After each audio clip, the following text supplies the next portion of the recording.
변혜진 선생님의 수학 수업은 교실 밖에서 먼저 시작됩니다. 학생들이 패들렛에 남긴 질문들을 모아 노트북 LM으로 분석하는 시간. 선생님은 데이터 속에서 아이들이 어떤 개념에 막혀 있는지, 어디서 가장 고민하는지를 정밀하게 파악합니다. 막연한 추측 대신 정확한 분석으로 완성하는 맞춤형 수업. 에듀테크로 아이들의 진심을 읽어내는 변혜진 선생님의 스마트한 준비 시간입니다. 고등학교 1학년 공통수학 2 단원의 집합에 대해서 이루어졌습니다. 집합에 대해서 기준을 생각하고 판단하고 결정하는 사고 과정으로 이해하도록 초점을 맞춰보았는데요.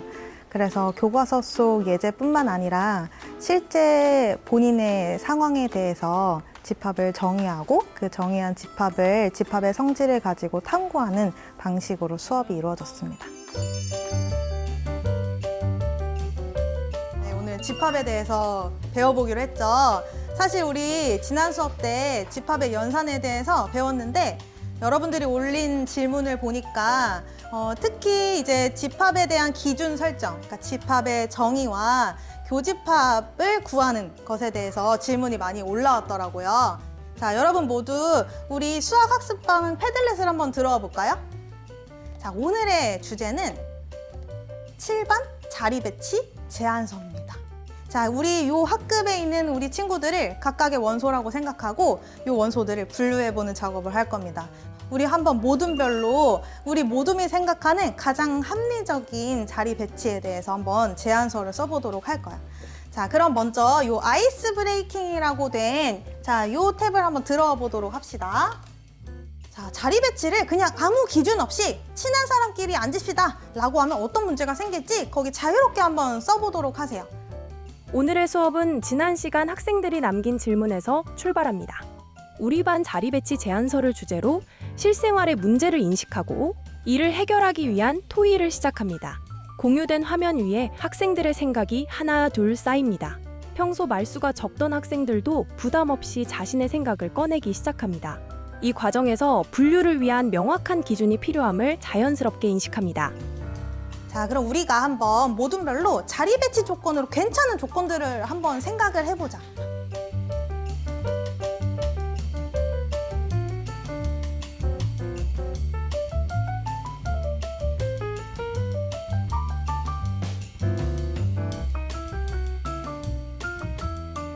지금 의견 모은 질문 3가지를 이 활동지에 한번 적어보고 정말 그 기준으로 우리가 집합을 정의할 수 있는지 생성형 AI를 통해서 한번 검토하는 과정을 해볼 거예요. 학생들은 모둠별로 자리 배치를 위한 분류 기준을 고민하며 집합을 나눌 수 있는 질문을 직접 만들어 봅니다. 질문이 모호하면 분류가 어려워집니다. 분류가 되지 않으면 집합을 만들 수 없죠. 그래서 학생들은 자신의 질문이 적절한지 집합의 정의를 떠올리며 AI를 활용해 자신의 생각을 다시 한번 점검합니다. 자, 그럼 모둠별로 지금 검토가 끝난 조는 패들렛에 있는 각 조별 요 리스트에 탭을 하나 만들고 거기에 최종 질문 3가지를 올려주세요.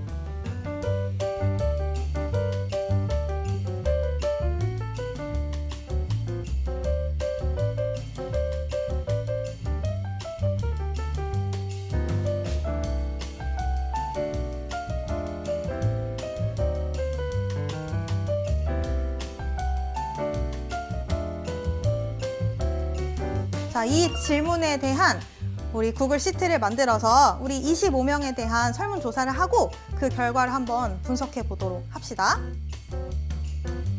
자, 그러면 그 결과지를 보고 이제 우리 한번 분석을 해보도록 할 텐데 각 모둠별로 여러분들이 만드는 질문에 대한 결과지를 분석해서 선호도가 몇 이상일 때 그 모임에 들어가게 되는지 한번 기준을 활동지에다가 한번 써보면서 의논해 보도록 합시다. 모둠별로 만든 질문은 온라인 설문으로 학급 전체에 공유됩니다. 학생들은 실시간으로 수집된 후 데이터로 분류된 결과를 집합으로 생각하여 벤 다이어그램으로 나타내 봅니다.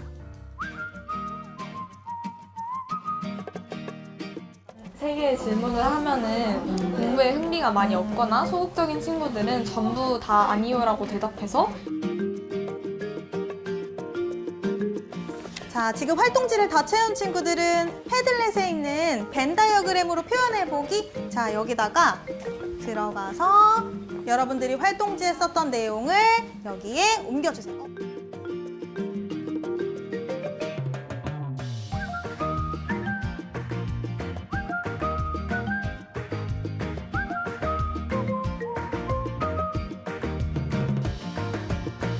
여기서 선생님 갑자기 이제 질문이 하나 떠올랐어요.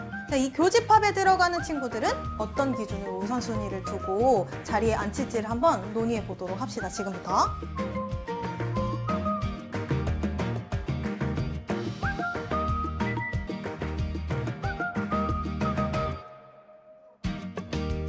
그래서 나는 수업 중 예상하지 못한 질문이 나오는 것이 부담이 된다라는 것에 예라고 답한 친구들은 조금 뒤쪽 자리에 앉혀줘서 질문을 패들렛에 보면은 이제 두 번째 노란 색깔 탭에 내가 제안하는 자리 배치도가 있을 거야. 여기다가 학생들 이름을 한번 써보는 걸로 해봅시다. 응.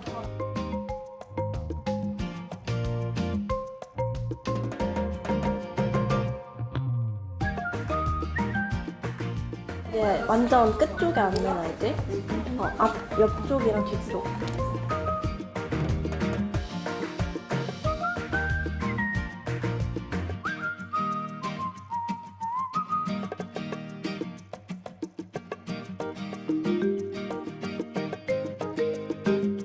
그러면 지금 얼추 끝난 것 같으니까 우리 각 모둠이 제안하는 자리 배치도를 한번 들어볼 건데 저희는 질문을 처음에 친구들과 의견을 나누며 다수의 친구들과 공부하는 것이 좋다. 재민아이한테 적절한지 판단을 부탁하니까 두 번째 질문이 첫 번째 질문과 세 번째 질문이 여집합에 속할 가능성이 높다고 피드백을 주어서 저희는 이제 앞쪽에 선생님께 질문하면 공부하는 것이 좋다는 친구들을 앉혀가지고 선생님과 상호작용이 원활하도록 배치를 했고요. 그리고 다수의 친구들과 이야기하는 것이 좋다고 대답한 친구들을 가운데에 배치해서 여러 명의 친구들과 대화할 수 있도록 했습니다. 선생님이랑 오늘 수업했던 내용에 대해서 자기 스스로 한번 다시 성찰하는 시간을 가질 건데 패들렛의 이 마지막 수학 성장 얘기를 들어가면 자 여기에 자 오늘 우리가 탐구했던 내용에 대해서 다시 한번 생각해 보면서 여러분들이 오늘 느꼈던 감정이라던가 소감을 다양하게 한번 작성해 보세요. 오늘의 수업을 되돌아보고 지난 시간 선생님의 피드백을 확인하며 자신의 성장을 기록으로 남깁니다. 온라인으로 자료를 다운받아서 또 핵심만 메모하면 돼서 더 수업에 집중할 수 있었고 또 수학 같은 경우는 그래프를 그리잖아요. 이해가 잘 안 돼도 그 온라인 프로그램으로 그래프를 그리면 좀 더 쉽게 이해되는 것 같아요. 이렇게 디지털 수업에서 AI를 활용해 보니까 다양한 시각적 자료를 활용해서 배울 수 있어서 능동적으로 참여하는 데 도움이 된 것 같습니다. 학생들이 강의식 수업에서 한 명씩 무너지는 것을 경험하고 나서 정말 작은 스텝으로 탐구 활동에서 에듀테크를 활용한 경험이 있었는데요. 그때 수업이 끝나고 난 뒤에 그 학생들의 얼굴과 반응이 아직도 생생하게 기억이 납니다. 그렇게 제가 이제 강의식 수업에서 에듀테크나 AI를 활용해서 탐구식 그리고 자기주도형 학습으로 점차 이제 방향을 바꿔 나가게 되면서 제가 교사라는 사실에 대해서도 굉장한 성취감을 느낄 수 있었고 그리고 학생들의 배움에 있어서도 굉장히 많은 변화가 있었다고 생각이 듭니다. 수업이 끝난 후 선생님은 아이들의 성장 기록을 다시 들여다봅니다. 디지털 데이터로 쌓인 기록들을 살피며 아이들이 각자의 속도로 성장해 나가는 지도를 한눈에 파악합니다. AI와 데이터로 완성하는 세심한 완성형, 맞춤형 확인 시간. 디지털 기술로 학생 한 명 한 명의 성장을 더 깊이 연결하는 현장입니다.